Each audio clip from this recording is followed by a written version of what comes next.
Devant le grand jury de RFM ce dimanche, Moubarak Lo, économiste et directeur général du Bureau de prospective économique au secrétariat général du gouvernement. Il est l'invité de Babacar Fall. Plusieurs sujets.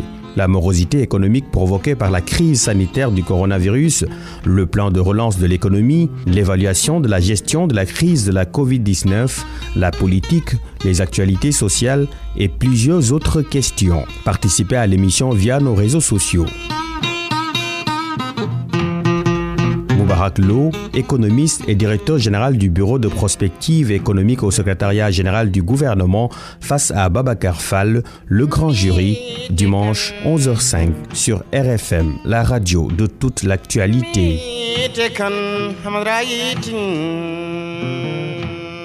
Bonjour à tous, bon dimanche Deweneti, bienvenue dans ce nouveau numéro du grand jury de RFM. La crise économique née de la pandémie de Covid-19 n'a pas empêché les Sénégalais de fêter la Tabaski.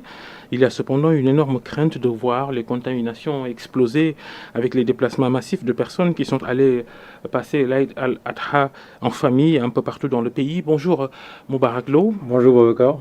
Avez-vous les mêmes craintes de multiplication des cas de coronavirus après la Tabaski? Bon, on va voir ce qui va advenir. Il est clair que c'est une maladie contagieuse, mais vous avez des cas symptomatiques et des cas asymptomatiques. Les cas asymptomatiques font la majorité, d'après en tout cas les analyses qui ont été menées. Et il semblerait que les cas asymptomatiques transmettent moins la maladie.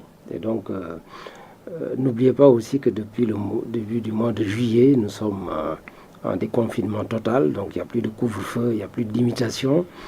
Et même pendant la période de confinement partiel, les gens continuent à se fréquenter. Et donc, c'est plutôt les déplacements entre villes qui étaient restreints. Et donc, aujourd'hui, rien ne permet de dire qu'on va assister, disons, à une explosion de cas après la Tabaski. Maintenant, il peut y avoir une légère progression. Mais si vous regardez l'évolution de la maladie, jusqu'à présent, on n'a pas atteint, disons, les évolutions exponentielles qu'on nous prédisait dans certains modèles. Et donc, je préfère avoir le sentiment optimiste de penser que ça va, disons, être la même évolution qu'avant la fête, avec peut-être une petite inflexion vers le haut. Mais justement, en tant que spécialiste des statistiques, les méthodologies utilisées par le Sénégal pour évaluer l'épidémie, est-ce que ce sont des méthodologies efficaces, pour ne pas dire exactes, ou qui permettent d'avoir un chiffre normal de l'étendue de la maladie dans le pays? Bon, il est clair qu'aujourd'hui, on n'a pas l'information exacte. Donc, aujourd'hui, il y a ce qu'on peut appeler une incertitude sur le nombre de cas réels dans la société. Bon, maintenant, il y a des chiffres officiels qui sont donnés tous les jours, qui sont basés sur des tests qui sont menés, notamment sur des cas qui sont déclarés et sur leur contact. Mais il est clair que si on avait fait des tests sur des personnes qui n'étaient même pas soupçonnées d'avoir la maladie, peut-être qu'on aurait d'autres chiffres. Mais le plus important, c'est la capacité du pays à pouvoir prendre en charge rapidement les cas.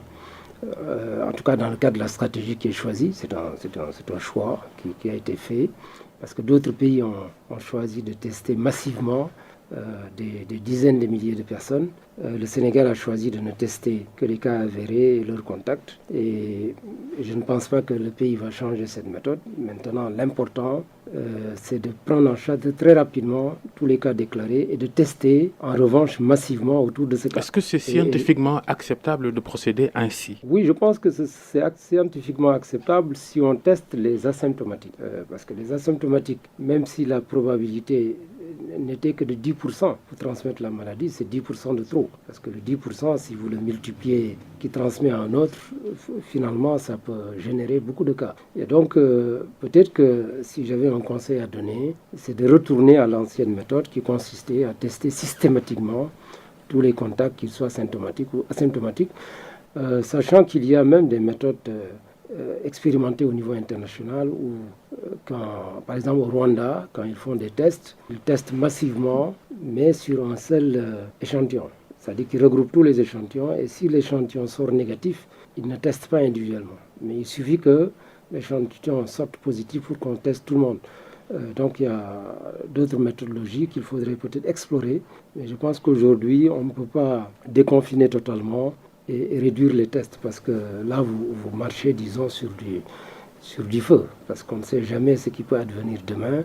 En même temps, on constate que la maladie ne fatigue pas, disons, le Sénégal, bien que le nombre de décès soit supérieur à ce qu'on constate dans d'autres pays. Ça, c'est peut-être une interrogation aussi qu'il faudrait avoir.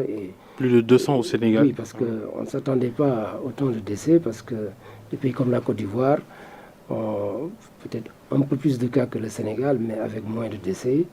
Un pays comme le Rwanda n'a que 5 décès. Même la Guinée, même si dans certains pays, les statistiques sur les décès peuvent être, disons, plus ou moins bien faites, parce que tout dépend de la méthodologie, parce qu'il y a beaucoup de gens atteints du Covid qui décèdent hors des hôpitaux. Mais dans l'ensemble, en tout cas d'après les statistiques officielles publiées au niveau de l'OMS, il est important pour le Sénégal de faire des efforts. Autant sur la guérison, je pense qu'il y a beaucoup de résultats qui ont été atteints, mais sur les décès, l'heure est venue de s'interroger sur comment améliorer en tout cas le taux de létalité. Est-ce que les gens viennent tard à l'hôpital?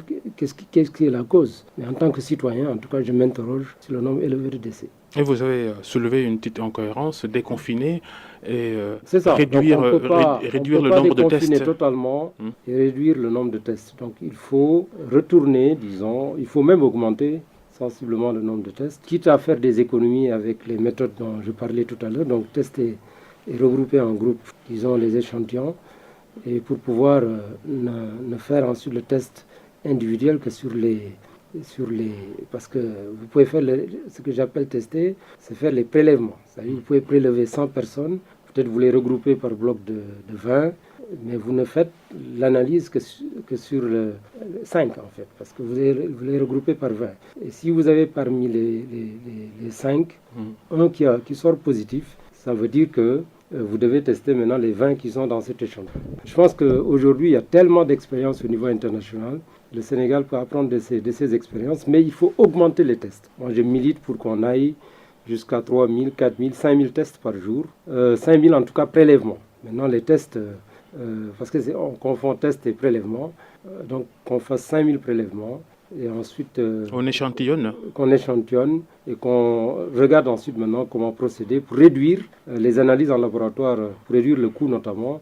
Il faut aussi travailler pour réduire le coût dans les laboratoires pour avoir, disons, les benchmarks internationaux, parce qu'on avait même parlé à un moment de tests rapides qui coûtaient, je pense, 1 euro ou 10 euros. Donc tout ça, c'est des idées qu'il faudrait remettre sur la table. C'est ça qui permettrait au Sénégal de pouvoir continuer sa politique de déconfinement, qui est la bonne politique, parce qu'on ne peut pas, pour une maladie qui est là, qu'on ne sait pas quand ça va finir, fermer les économies et laisser les gens chez eux. Donc il faut que les gens aillent travailler, qu'on teste plus, qu'on multiplie les gestes barrières, mais surtout qu'on travaille la prise en charge rapide. Dans les premières heures, dès qu'on soupçonne la maladie, qu'on puisse prendre en charge la personne, parce que c'est ça qui permettrait aussi de réduire les taux de décès. Parce que souvent, si les gens arrivent au dernier moment, bien évidemment, c'est beaucoup plus compliqué pour les docteurs de prendre en charge convenablement les malades. Vous parlez de l'économie, justement, dans cette gestion de la crise sanitaire du coronavirus par l'État sénégalais. La conclusion pour expliquer et justifier le déconfinement, c'est que la pression économique l'a emporté sur l'exigence, les rigueurs sanitaires qui devaient permettre d'endiguer la propagation de la maladie. Oui, vous savez, c'est un dilemme parce que vous avez le choix entre confiner les gens chez eux, et même on a vu que même dans les pays qui ont confiné, les malades continuent à se déclarer parce que vous avez la transmission à domicile. Parce que même ceux qui ont confiné, ils donnent parfois des autorisations spéciales pour aller travailler. Et donc aujourd'hui, le confinement total n'est peut-être pas la bonne solution pour aucun pays du monde. Il vaut mieux déconfiner, mais travailler les gestes barrières. C'est peut-être ça le bon équilibre. Donc déconfiner, mais veiller au port systématique des masques. Là, je voudrais insister et faire encore une fois un appel aux Sénégalais, parce que moi, je viens de Louga, mais j'ai vu peu de personnes mettre le masque. C'est vrai qu'on n'a plus de cas dans la ville de Louga, en tout cas. Dans le département, on vient d'avoir un cas communautaire. Mais je dois dire qu'il faut que les gens continuent à porter les masques. Ensuite, continuer maintenir la distance, éviter les rassemblements, etc. Il faut que le discours soit offensif. La mobilisation communautaire aussi, on en parle, mais je ne la sens pas vraiment sur le terrain. Donc là aussi, il y a beaucoup d'efforts à faire parce que moi, je suis un analyste. Donc ce qui m'intéresse, c'est les résultats. Au-delà des discours, ce qui m'intéresse, c'est sur le terrain, le comportement des populations. Mais aujourd'hui, je ne vois pas vraiment les populations mobilisées pour faire face à la maladie. Oui.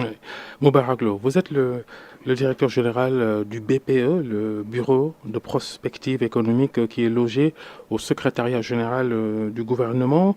Qu'est-ce que c'est le Bureau de prospective économique? Bon, comme son nom l'indique, notre rôle, c'est de faire de la prospective. C'est-à-dire que nous devons réfléchir sur les futurs possibles, sachant que vous avez au sein du gouvernement une direction générale de la planification et des politiques économiques, dont le rôle, c'est de faire les plans. Et c'est des plans, disons, volontaristes, avec des objectifs très précis. Disons que nous sommes complémentaires. Nous faisons un travail beaucoup plus en amont, disons, d'exploration. Nous venons d'ailleurs de rendre un rapport où on a pensé l'économie post-Covid. On a regardé des scénarios et on a pu dessiner 3 scénarios, ou scénarios qui pourraient donc se prévaloir après Covid, ou en tout cas après le déconfinement, parce que la Covid continue. Un scénario qui permettrait au Sénégal de retrouver très rapidement le chemin de l'émergence. Le Sénégal peut sortir de cette période parce que c'est une année très difficile.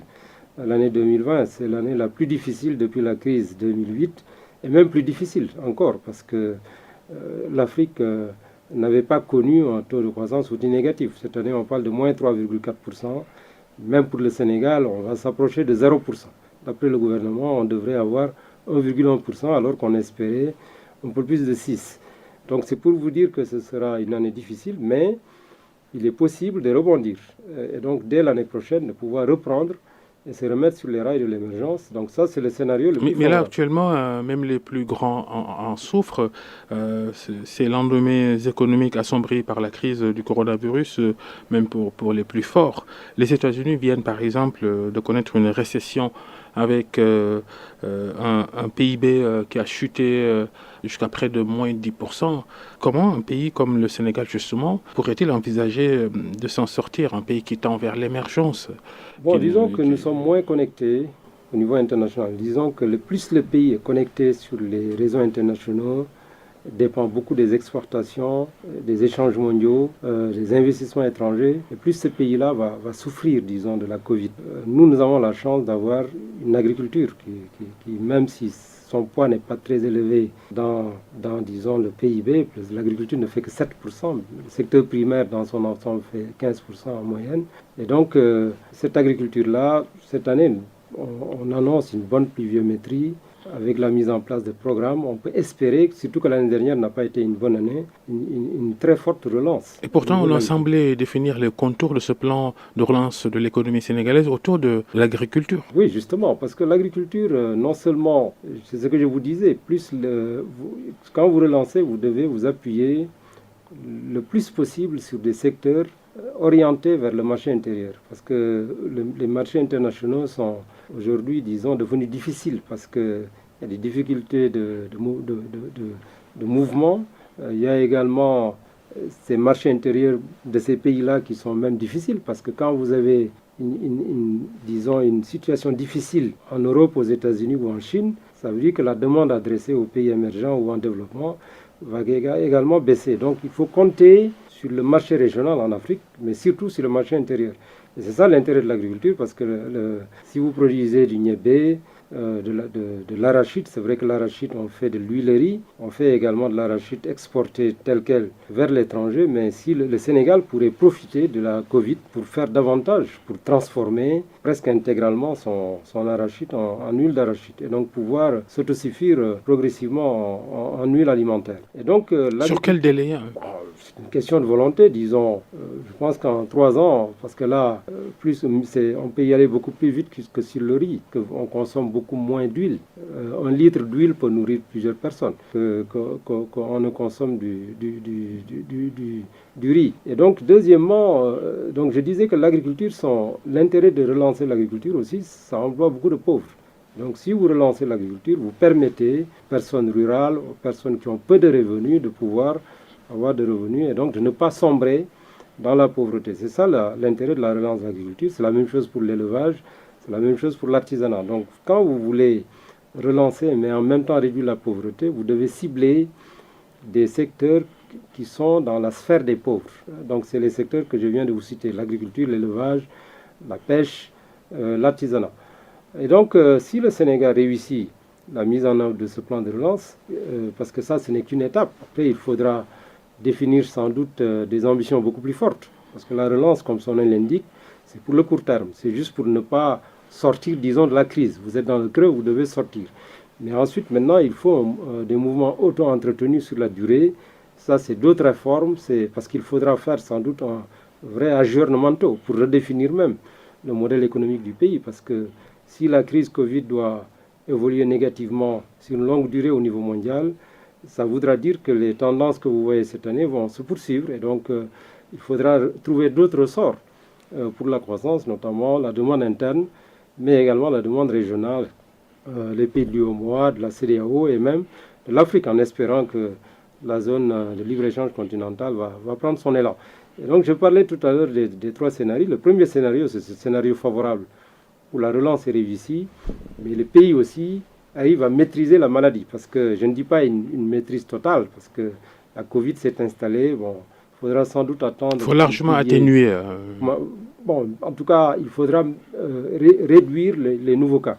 On n'aura jamais 0 cas jusqu'à ce qu'on trouve un vaccin dans les conditions de déconfinement qu'on a. On n'aura jamais 0 cas. Ça, je vous donne l'annonce tout de suite de manière officielle. Le Sénégal aura tous les jours des cas jusqu'à ce qu'on découvre un vaccin. Parce que la maladie ne va pas disparaître comme ça, comme par hasard, uniquement au Sénégal, un Sénégal déconfiné.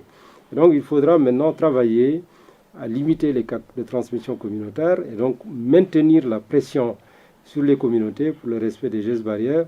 C'est ça qui permet que l'économie puisse jouer son rôle. Parce que si vous devez évoluer vers des scénarios sanitaires rouges, parce que nous-mêmes, on avait fait avant des travaux exploratoires sur les scénarios sanitaires, on avait trouvé un scénario vert qui permettrait, en tout cas, quand on était dans la période de confinement, de pouvoir en 2 mois, cette fois-ci, en revanche, avoir 0 cas communautaire. Parce que quand vous confinez, que les gens restent chez eux, là, c'est possible de maîtriser. Mais si vous ouvrez, vous ne pouvez plus maîtriser. Et maintenant, le troisième scénario défini par vos services. Bon, le deuxième scénario, jaune, avant même l'économie sur le sanitaire, c'était le maintien. C'est un peu la situation qu'on vit aujourd'hui au niveau des contaminations. Mais en revanche, au niveau des décès, nous sommes dans le scénario rouge. Je vous donne l'information. Le scénario décès qu'on a aujourd'hui dépasse même nos calculs pour fin juillet. Parce qu'on avait fait un scénario rouge pour fin juillet, on était à 170 morts. Aujourd'hui, on est à 200. Plus de 200. Plus de 200, donc c'est extrêmement grave. C'est pourquoi j'insiste. Je voudrais vraiment lancer un appel pour que les responsables sanitaires, le ministère de la Santé, qui réfléchissent ensemble pour voir qu'est-ce qui cause ces décès qui sont au-delà des normes. Parce que ce travail que vous faites, travail que vous faites en tant que bureau de prospective économique du secrétariat général du gouvernement, vous l'avez déjà remis à qui de droit. L'information est à la disposition. C'est diffusé à tout le gouvernement, en tout cas à tous ceux qui souhaitent l'avoir, parce que nous sommes un bureau d'études, nous sommes en quelque sorte un think tank public, logé au sein de l'État, mais qui réfléchit sur les problèmes de la société. Donc ce qu'on fait, on pense avec les acteurs sociaux, on diffuse aussi au niveau de toute la société. C'est pourquoi vous voyez souvent des communiqués qu'on met dans la presse pour pouvoir, disons, en tout cas, informer la population sur les bons gestes à prendre, les bonnes démarches à faire, etc. C'est pourquoi je parlais de ce travail exploratoire, différent d'un service qui est chargé de faire la planification au jour le jour, qui est beaucoup plus, disons, en tout cas sous ordre, si je peux dire, pour pouvoir tracer des voies, disons, validées au niveau de l'autorité. Nous sommes, disons, au niveau de l'exploration. Le meilleur modèle dans la gestion de la crise sanitaire du coronavirus au plan mondial va sans doute être la Chine.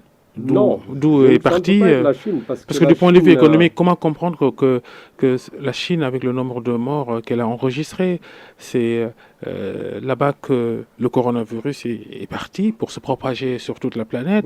Là, ils ont un PIB de plus 11%. Comment ils ont fait il faut travailler sur la durée. Disons que sur l'année 2020, la Chine devrait faire un taux de croissance de 2%. parce qu'il faut distinguer le PIB trimestriel et le PIB annuel. Disons que la Chine a connu une décroissance dans le premier trimestre, mais au deuxième trimestre, effectivement, il y a eu un fort rebond. C'est les 11% dont vous parlez sans doute. Mais sur la fin de l'année, les estimations anticipent, disons, une croissance de 2% pour la Chine, mais qui sera positive, contrairement aux autres pays. La chance de la Chine, c'est que la maladie s'est déclarée dans une province, parce que la Chine est un continent. Je veux dire, entre l'Est et l'Ouest de Chine, moi-même j'ai visité les deux parties de la Chine, il n'y a rien à voir, c'est tout un continent. Donc ils ont confiné. Ensuite, vous savez, le secret du succès aussi de la maîtrise de Covid, c'est, disons, la capacité de l'État à se faire entendre. Parce que la Chine, disons, a un État qui a la capacité de dire « faites ceci » et les gens font cela. Bon, donc, disons qu'il y a un peu de corrélation entre l'autoritarisme, en tout cas dans la gestion de Covid, le respect des gestes, la discipline des populations. Et parce que s'il y a un relâchement ou que le gouvernement ne peut pas faire respecter par les populations la discipline, vous ne pourrez jamais avoir cette maîtrise. Donc tous les pays que vous avez vus avoir des réussites, c'est très souvent parce que soit ils ont eu de la discipline ou bien ils ont appliqué des méthodes extrêmement modernes, comme le trachage des cas, comme la Corée, comme le port des masques systématiques. Mais vous ne pouvez pas ne pas avoir la discipline et ne pas avoir ces méthodes efficaces. Bon, le Rwanda a la chance d'appliquer ces deux, à la fois une rigueur dans la gestion des cas, mais en même temps, disons, ces méthodes très modernes sur le trachage. Donc, le Sénégal devrait sans doute s'inspirer de ça. Pour une fois, alors, la dictature est bonne à quelque chose. En tout cas, pour Covid, la discipline, je préfère utiliser le mot de discipline parce que c'est un mot d'ailleurs que j'ai plébiscité dans mes ouvrages. Il y a 20 ans presque, vous ne pouvez pas avoir d'émergence dans un environnement de relâchement. Les gens font ce qu'ils veulent parce que vous savez, quand vous gérez une crise de type Covid, c'est sur la durée, sur une durée très courte que vous devez avoir des résultats. Donc ça ne peut pas se faire dans un cadre d'indiscipline, si je peux dire entre guillemets, parce que vous devez avoir des règles acceptées par tous, mais appliquées par tous. Mais si chacun fait ce qu'il veut, bien évidemment, vous ne pourrez jamais avoir de résultats. C'est la même chose pour l'émergence. Si vous voulez émerger en 10 ans, il y a un minimum de discipline en termes de respect des règles acceptées ensemble. Bon, en général, il faut un pacte social de croissance, d'émergence, de distribution des fruits.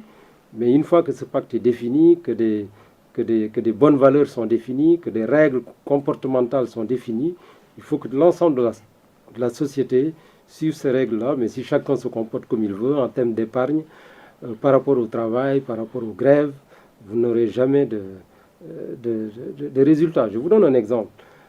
Parce que la discipline, ce n'est pas simplement l'ordre, en quelque sorte, ou la prison.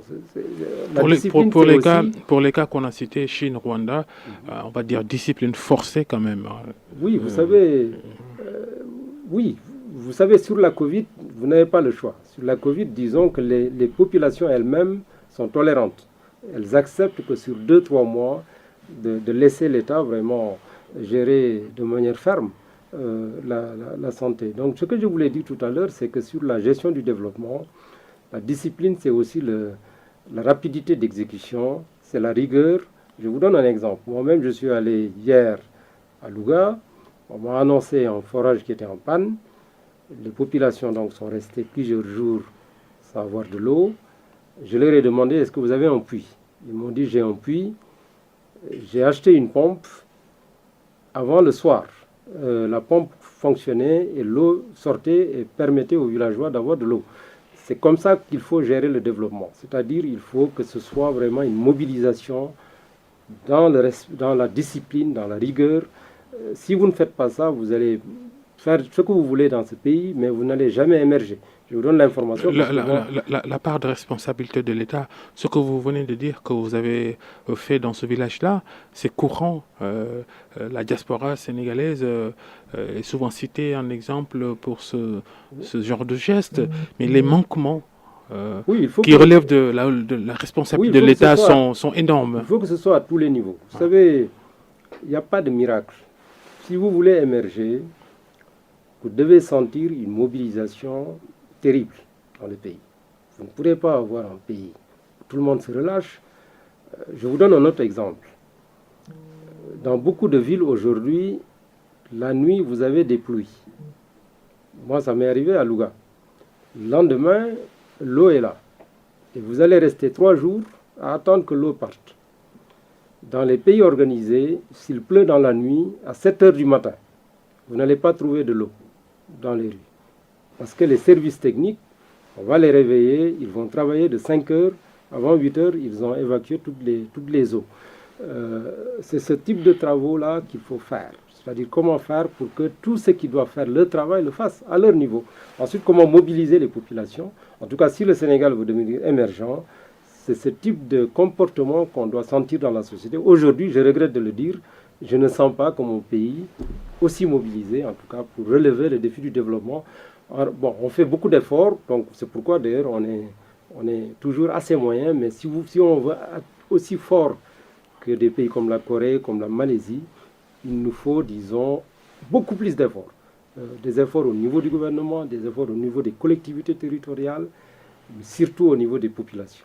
Qu'on sente un engagement, une discipline, une détermination sans faille.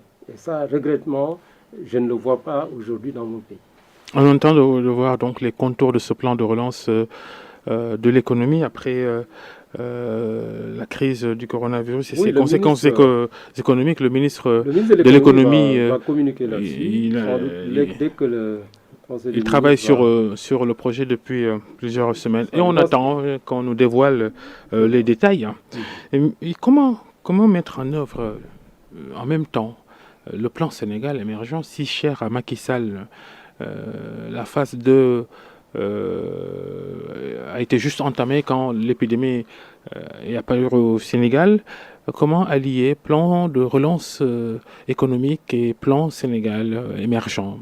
Disons que le plan de relance doit s'engouffrer dans le plan Sénégal émergent repensé. Ce n'est pas 2 documents séparés. Vous savez, en matière de planification, c'est comme si vous conduisez un avion. En partant de votre origine, vous avez une destination. Et donc, vous définissez une trajectoire. Maintenant, la trajectoire, en partant, vous avez imaginé un parcours sans embûche. Il vous arrive de trouver des oiseaux, ou en tout cas un courant d'air. Et donc, vous devez gérer les secousses. C'est la même chose pour les plans économiques. C'est-à-dire que ce n'est pas un long fleuve tranquille. Mais ça ne veut pas dire qu'à la première secousse, vous devez abandonner votre plan. Vous devez maintenir le cap, maintenir la trajectoire. Donc le plan Sénégal émergent, il est bon, il faut le maintenir. Maintenant, il faut faire un plan de relance qui permette rapidement de sortir de la crise. C'est pourquoi il y a des efforts aujourd'hui qui sont effectués en ciblant les secteurs qui permettent au pays de sortir le plus rapidement possible. Parce que vous n'allez pas faire un plan de relance sur des actions qui auront des effets dans 5 ans. C'est pas ça le plan de relance. Le plan de relance, c'est de manière conjoncturelle. Donc c'est sur l'année, au grand maximum d'ici l'année prochaine. Il faut que ça produise des effets. Et donc vous devez cibler... Pourquoi on pose la question? Parce qu'on craint que des crédits et autres budgets déjà alloués à plusieurs projets ne soient justement réorientés, détournés vers ce plan de relance économique qui est un plan d'urgence, comme vous venez de le dire. Oui, vous savez, disons que dans le court terme, vous pouvez faire des réaménagements budgétaires. Ça ne veut pas dire que vous n'allez pas revenir, disons, à vos choix initiaux. Vous le faites, disons, dans un temps court pour pouvoir sortir de l'ornière. Mais à partir de l'année prochaine, rien ne vous empêche de rebudgétiser des budgets, disons, qui ont été ajournés. Parce que comme je vous dis, si vous devez faire, par exemple, une route vers le Mali, ou la relance du chemin de fer, c'est important. Mais disons, sur le court terme, sur les 3 mois qui viennent, peut-être que vous avez plus d'urgence que de faire une route dont les effets se feront sentir sur 3, 5, 10 ans. Et donc aujourd'hui, ce qui est ciblé, c'est vraiment des secteurs qui étaient à l'arrêt, qu'il faut refaire repartir. C'est ça l'esprit d'un plan de relance. Mais comme je disais, le plan de relance ne doit pas également faire des choix qui sont en encontre des grands choix stratégiques du PSE. Parce que c'est ça, disons, l'art de la gestion économique. Il ne faut pas, par exemple, pas renoncer à des projets de gros chantiers qui étaient déjà annoncés. On pourrait être amené à faire ça. Non, disons sur le court renoncer terme, à des chantiers ou les mettre en veilleuse pour longtemps. On peut les mettre en veilleuse, mais je parle plutôt des réformes ou des grands choix. Parce que le Sénégal, par exemple, ses choix, c'est les secteurs sociaux, c'est les infrastructures. Il faut y ajouter maintenant l'appui au secteur productif. Parce qu'aujourd'hui, tout le monde est d'accord que si vous voulez une activité économique intense, il faut faire de l'appui, disons, volontariste. Ce n'est pas simplement des réformes qui permettront au secteur agricole, au secteur industriel d'accélérer leur développement. Parce que si vous voulez, disons, avoir la révolution agricole, la révolution verte au Sénégal, ce n'est pas simplement, disons, en faisant des réformes. Parce que les populations rurales ont besoin de bonnes semences, elles ont besoin de matériel agricole. Parce qu'aujourd'hui, si vous allez dans les champs, vous avez honte. Moi, je trouve tous les paysans que je vois, quasi-totalité, c'est des outils qui datent de Mathusalem, comme on dit. Donc, on peut avoir un programme de modernisation intense du matériel agricole. Et là, ça demande des financements que l'État pourrait mettre sur la table, avec des crédits, disons, sur 5 ans, donc avec des taux proches de zéro, qui permettent aux paysans de renouveler le matériel agricole. C'est ce qui nous amène à parler de l'affaire des terres de Ndengler et Djilar. Ceux qui soutiennent le groupe Sedima estiment qu'il faut justement encourager ce genre d'investissement. On rappelle, le groupe Sedima dispose là-bas d'un titre foncier de 225 hectares pour un projet agroalimentaire. L'économiste que vous êtes, il dit quoi? Moi, vous savez, j'ai visité plus de 70 pays dans le monde, sur tous les continents. Ce que je vois, quand vous voulez développer des zones rurales, effectivement, si vous laissez les terres aux paysans, il leur faut beaucoup de temps pour pouvoir les mettre en exploitation selon les normes de rentabilité. En revanche, vous donnez ces terres à des, disons, businessmen, ils peuvent les rentabiliser très vite. Je pense qu'il faut trouver un équilibre. Il faut que les paysans continuent de posséder la terre. Donc il faut trouver des schémas où on crée des sociétés communes. Malheureusement, dans les pays en développement, souvent les gens ne savent pas partager. Il faut créer des sociétés communes. Les paysans viennent avec la terre comme participation. Les businessmen viennent avec les financements. Ouais, c'est le titre foncier. C'est le titre foncier qui pose problème. Moi, je ne suis même pas pour les bails. Je suis pour qu'on ait des joint ventures. Parce que c'est des choses sur lesquelles j'ai réfléchi, même dans les années 90. J'ai eu à les réfléchir sur des partenariats avec l'étranger, notamment pour pouvoir introduire la culture, disons, intense d'huile de palme au Sénégal. Voilà. Donc, on avait imaginé ce type de schéma. Je pense que c'est le bon schéma. Aujourd'hui, on devrait encourager des sociétés communes. Les villageois amènent la terre. C'est-à-dire qu'il faut que l'État permette aux villageois de s'approprier la terre et que ce soit leur participation, bien que c'est le domaine national. Et les sociétés maintenant qui veulent exploiter viennent avec les financements. Ensuite, on crée une société commune. Et donc, on va comptabiliser la participation de chaque partie. Et donc, ce sera ça la société. Et justement, maintenant, on peut donner un titre foncier à cette société-là. Mais vous ne pouvez pas déposséder des paysans, disons, de terre et les transformer en paysans. Ça, je suis foncièrement contre, en tant que citoyen. Moubarak Lo, vous êtes également le président du MOUSSEM, le Mouvement pour un Sénégal émergent. C'est un peu votre côté politique, puisque vous soutenez le président Macky Sall. Le prochain remaniement ministériel, probable ou improbable, on parle d'une ouverture à l'opposition et à la société civile. Quelle est la position de votre mouvement? Moi, je ne pense pas que ce soit un enjeu. Aujourd'hui, on n'est pas dans une crise, comme au Mali ou dans d'autres pays. Le Sénégal, à mon avis, doit pouvoir continuer parce que normalement, l'élection présidentielle, c'est en 2022. On n'est pas dans une 2024. crise. 2024, mais on a les législatives. Ouais.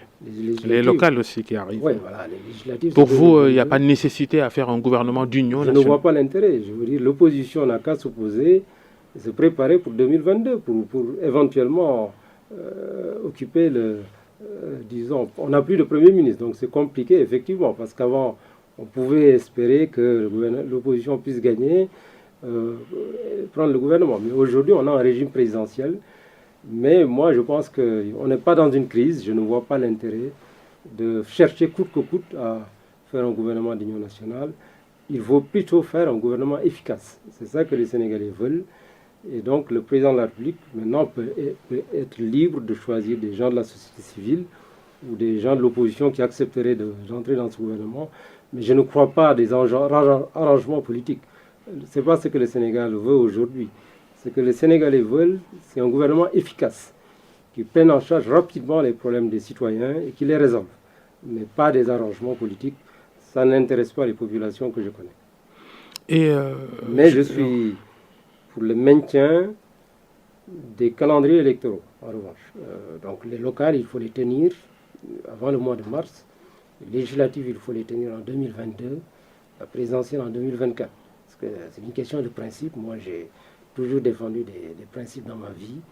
Je suis pour le respect du calendrier républicain. Ça, c'est mon point de vue. Avant la suppression de la primature, vous étiez l'économiste en chef du Premier ministre, le dernier qu'on a connu, Mohamed Boun Abdallah Dionne.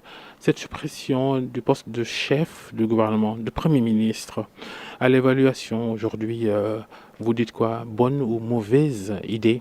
Bon, je suis mal placé pour juger parce que moi, je suis encore dans l'État. Je ne suis pas dans le gouvernement, mais je suis dans l'État. Je suis soumis au devoir de réserve. En tant que citoyen, je peux avoir mon point de vue, mais ma fonction ne me permet pas de dire ce que je pense. Le plus important, en tout cas, quand vous faites une réforme, disons, c'est de faire au moins aussi bien que ce qu'il y avait avant la réforme. Donc, dans le cadre des principes, ce qui est important, c'est d'assurer un bon fonctionnement de la coordination interministérielle, la mise à pression, sous pression des ministères, de veiller à ce qu'ils prennent les problèmes des citoyens le plus rapidement possible. Parce que si ces deux conditions sont réglées, ensuite, maintenant, on peut avoir différents types d'organisations. J'ai moi-même mon point de vue que j'ai exposé dans un article que j'ai publié il y a fort longtemps, que j'ai appelé « Réinventer notre République ».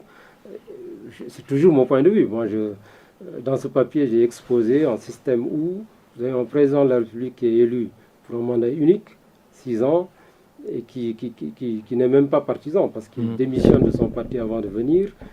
Ensuite, il est choisi vraiment par les citoyens, parce qu'il est parrainé avant d'être président, comme c'est le cas d'ailleurs maintenant.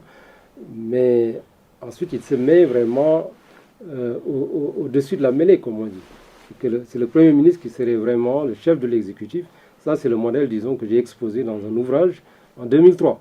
Et c'est ce que je défends toujours, en tout cas analyste. La théorie du mandat unique. Un mandat unique, mais avec un Premier ministre qui exerce, disons, le pouvoir de gestion économique et sociale. Le président de la République, son rôle, c'est d'être le garant du bon fonctionnement des institutions. C'est un peu le modèle allemand, sauf qu'ici, le président de la République serait élu, mais c'est un peu le modèle allemand. Mais le Premier ministre, c'est vraiment le chef de l'exécutif. Ça me paraît être un bon modèle parce qu'aujourd'hui, le Sénégal peut avoir besoin, disons, d'un sage à la tête de l'État. Disons, tel que je connais la société sénégalaise, c'est une société qui aime les consensus. Ça, c'est un peu le rôle du président de la République, d'être ce garant de la stabilité, mais en même temps, il nous faut des réformes. Et il nous faut de l'engagement. Ça, c'est un peu le rôle du Premier ministre dans le modèle que j'ai exposé dans cet ouvrage en 2003 et qui demeure encore mon point de vue. Les mandats des présidents d'Afrique, ça agite le continent. La situation au Mali d'abord, avec le M5, le mouvement du 5 juin, et le RFP, Rassemblement des forces patriotiques, qui s'opposent à la présidence d'Ibrahim Boubacar Keïta. Le M5 et le RFP rejettent toutes les propositions de sortie de crise de la CEDEAO. Le Mali et le président Ibeka pourront-ils vite trouver une solution à cette impasse? Oui, je pense qu'on ne peut pas faire démissionner un président qui est là. Démocratiquement élu. Hein. Oui, on ne peut pas. Il faut qu'il termine son mandat. Maintenant, pour avoir la stabilité, parce que tout le monde gagne à la stabilité au Mali. Nous sommes des frères. Et le Mali lui-même, s'il n'y a pas la stabilité, les populations ne pourront pas travailler. Donc la meilleure solution aujourd'hui, c'est un gouvernement d'union nationale aussi large. En revanche, là-bas, il faut un gouvernement d'union nationale. Je pense que le poste de Premier ministre ne doit pas aussi une fixation. Si ça permet de sortir de la crise, le président Ibeka doit pouvoir accepter de choisir un Premier ministre neutre et de pouvoir passer cette période et maintenant qu'on aille vers les prochaines élections présidentielles. Si la population souhaite un changement de président de la République, la population va choisir le président qu'elle souhaite. Mais on ne peut pas imposer à un président qui est dans son palais de sortir. Ça, c'est inacceptable. C'est antidémocratique. La Côte d'Ivoire, maintenant, le pays est à l'écoute d'Alassane Ouattara, l'actuel chef de l'État, à qui son parti demande de se présenter pour un troisième mandat présidentiel. Après le décès brutal d'Amadou Gon Coulibaly, le défunt Premier ministre était déjà désigné candidat du camp présidentiel. On est à 3 mois du scrutin. Alassane Ouattara réserve encore sa réponse. Va-t-il le faire? Doit-il se présenter? C'est à lui de prendre ses responsabilités. Maintenant, il y a 2 éléments. D'abord, la Cour constitutionnelle, le Conseil constitutionnel, parce que je pense qu'ils ont un Conseil constitutionnel, ils n'ont pas de Cour constitutionnelle, et va se prononcer sur la possibilité pour le président Ouattara de se représenter, sachant qu'il a déjà fait 2 mandats. Et donc, ça, c'est l'aspect juridique ou juridictionnel. Maintenant, il y a l'aspect politique, parce qu'il s'est présenté devant les populations, devant les députés. Il leur a dit que je ne vais plus me représenter. Donc, il y a la parole donnée. Maintenant, c'est à lui d'assumer, disons, son choix. Et c'est ça, c'est un risque politique qu'il peut prendre s'il se présente demain. Et les populations vont juger. Mais je pense que s'il décidait de se présenter, on doit juste attendre la réponse du Conseil constitutionnel. Si le Conseil constitutionnel estime qu'il peut se présenter, il faut le laisser se présenter. C'est aux populations de trancher. Et si les populations lui font encore confiance, il faut le garder. Vous savez, la démocratie a ses règles. On ne peut pas juste imposer à un président qui est en place, disons, ses choix. Donc il faut respecter les règles constitutionnelles et donc laisser le Conseil constitutionnel se prononcer. Le président Ouattara est libre de poser sa candidature. Et si le Conseil dit oui, maintenant c'est aux populations, donc il faut que l'opposition s'adresse aux populations et dire qu'il n'a pas tenu parole, donc il ne faut pas le réélire. La présidence ivoirienne semble... C'était mon point de vue, entre parenthèses, oui. En 2012. Oui. Moi, je faisais partie de ceux qui disaient qu'il fallait aller aux élections. J'étais très minoritaire, d'ailleurs, au sein de la société civile. On m'a taxé de tous les noms. J'ai toujours défendu qu'il fallait aller aux élections. C'est le conseil que je donnais, d'ailleurs, au président Macky Sall, qui était un allié. Je lui disais, tu vas aux élections, tu vas gagner. Et donc, il faut y aller. Il est allé, il est gagné. Ceux qui sont restés à la place de l'indépendance... C'est le contraire de la Côte d'Ivoire, parce qu'on parlait de la Côte d'Ivoire. La présidence ivoirienne semble être la chasse gardée de vieux politiciens. Alassane Ouattara, Henri Konan Bédié qui va se présenter dans 3 mois, Laurent Gbagbo de Bruxelles où il réside après sa libération par la CPI tire aussi les ficelles qu'il peut tirer. On barre la route à Guillaume Soro. C'est pas un petit peu dommage pour la Côte d'Ivoire, hein. Oui, disons que la Côte d'Ivoire peut-être mérite d'avoir une classe politique renouvelée. C'est valable pour tous les pays d'ailleurs. Je pense qu'aujourd'hui, on a un monde qui s'accélère. Donc il faut que les jeunes aillent dans la politique et qu'on leur confie les responsabilités de plus en plus. Mais bon, on peut espérer que c'est une transition, que la prochaine fois, on aura une nouvelle classe politique qui va émerger en Côte d'Ivoire. J'espère aussi partout ailleurs en Afrique, parce qu'aujourd'hui... on a vraiment des sociétés qui évoluent très vite. Il faut de l'engagement, il faut de l'énergie. Les présidents ne doivent plus être, disons, des présidences pour des personnes qui sont là pour dire que ça leur appartient. La présidence appartient au peuple. Et donc, disons que le président de la République dans un pays, c'est le premier fonctionnaire qui doit rendre compte au peuple. Parce que n'oublie pas que c'est le peuple qui est souverain. Ouais. On reste en Afrique de l'Ouest pour parler à nouveau économie dans cette émission. L'éco, la monnaie qui devait remplacer le CFA en ce milieu d'année 2020, n'est toujours pas arrivé. Sa marche a été ralentie par le coronavirus, forcément. Était-on déjà prêt pour l'accueillir? On n'était pas prêt. Vous savez, en tout cas, l'écho dans l'ensemble de la CEDEAO, je pense qu'il y a encore du temps pour pouvoir finaliser la transition vers l'écho. Maintenant, on peut avoir, disons, un processus de franc CFA rénové, parce qu'on avait déjà l'UEMOA avec l'Union économique et monétaire ouest-africaine. Maintenant, il y a une refonte des relations avec la France. Je pense que dans cette phase, dans les prochains mois et années, on peut déjà introduire un certain nombre de réformes dans le cadre de cette zone, peut-être pour donner un peu plus de flexibilité au franc CFA, peut-être modifier l'ancrage. Le nom, je ne suis pas pour qu'on change le nom, parce que comme on doit tôt ou tard rejoindre les autres pays pour créer l'écho, ce n'est pas la peine de créer, disons, une nouvelle monnaie pour une période de 5 ans et ensuite de changer encore de nom. C'est pourquoi d'ailleurs certains ont voulu utiliser le mot éco, mais ce n'est pas possible.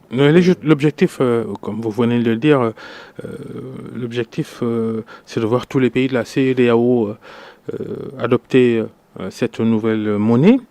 Mais les réserves des anglophones et non moins géants de la sous-région comme le Nigeria et le Ghana ne vont-elles pas plomber le projet? Je pense que si on essaie de faire une marche forcée, ça va être un échec. Il faut y aller calmement, mais sûrement, mais avec détermination. Je pense qu'on peut avoir dans un premier temps la zone CFA qui se réforme et qui se renforce. Parce que la zone CFA joue en quelque sorte un modèle qui permet même d'apprendre un peu, d'anticiper sur ce que pourrait être demain la future éco.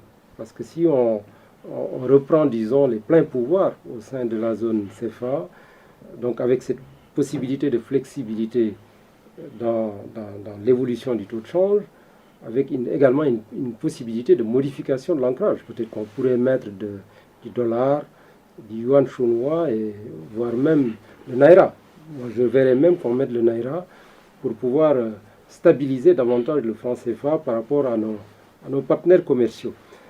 Pour moi, c'est le grand défi, en tout cas pour nous. C'est de réussir cette transition du franc CFA au CFA nouvelle formule, qui est notre monnaie. Le CFA, ce n'est pas une monnaie de la France, c'est notre monnaie à nous. Donc, deuxièmement, maintenant, c'est de préparer la fusion avec les autres. La fusion avec les autres, vous savez, en zone monétaire, il y a des règles. Vous ne pouvez pas fusionner si vous n'avez pas une même réaction par rapport au choc. Si vous avez aussi des taux d'inflation très éloignés, parce qu'il y a des différences en termes d'appétence pour l'inflation. Les pays de l'UEMOA n'aiment pas l'inflation. Ici, l'objectif, c'est vraiment d'avoir des taux d'inflation très bas, alors que dans les pays, disons, comme le Nigeria, ils tolèrent un peu plus l'inflation. Donc, comment faire pour les rapprocher davantage? Comment réussir les convergences, disons, pour les équilibres macroéconomiques? Tout cela doit prendre du temps. Moi, je verrais plutôt une voie médiane, ce serait de créer une monnaie commune, pas une monnaie unique, qui serait un peu comme l'ancienne éco en Europe, qui circulerait entre les banques centrales et qui permettrait, disons, d'avoir ce qu'on appelle un serpent monétaire. Donc, on aurait toutes les monnaies de la zone CEDEAO, on leur fixerait, disons, des marges par rapport à cette monnaie. C'est pourquoi je disais tout à l'heure qu'il faut mettre le naira dans le franc CFA rénové.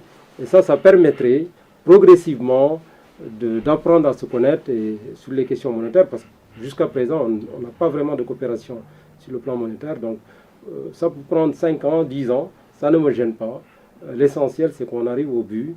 Mais si on essaie d'accélérer, ça va être un échec et ça peut jouer sur les autres chantiers d'intégration. Parce que n'oubliez pas que nous avons un tarif extérieur commun, un marché unique normalement qui va se faire au niveau de la sous-région. Nous avons des politiques sectorielles, nous avons même des politiques au niveau de la défense et de la sécurité commune. Il ne faut pas perdre tous ces acquis de l'intégration régionale à cause d'un dossier monétaire. Merci Moubarak Lo d'être passé devant le grand jury d'RFM. Vous êtes le directeur général du bureau de prospective économique, le BPE. Merci à tous. Bonne fin de semaine. Et cette émission du grand jury de RFM, nous la dédions à deux figures de la presse sénégalaise qui nous ont quittés. Babacar Touré, dimanche dernier, Reine Marie Faye, avant-hier, vendredi, reposez en paix. À dimanche prochain pour un nouveau numéro du Grand Jury d'RFM.